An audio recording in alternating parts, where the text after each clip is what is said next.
Watch and wait modus sa carnapping, tinututukan ng Cotabato Police. Katunayan, nagbabala si Cotabato Police Provincial Director Colonel Gerson Beret sa publiko laban sa karaniwang ginagawa ng mga carnapper ng motor. Matyaga na sinusubaybayan at minamanmanan ng mga carnapper ang galaw ng mga may-ari ng motor na kanilang balak na agawan.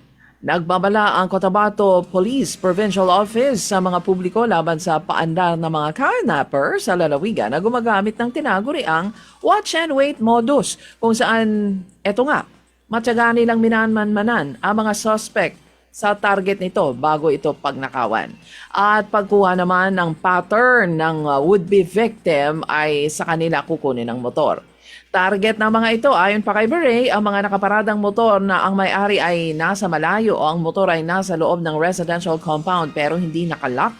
Payo ni Beret sa mga motor owners na tiyaking nakalock ang kanilang gate, nakalock ang motor, iwasan magparada sa madidilim na lugar at gumamit ng anti-theft devices.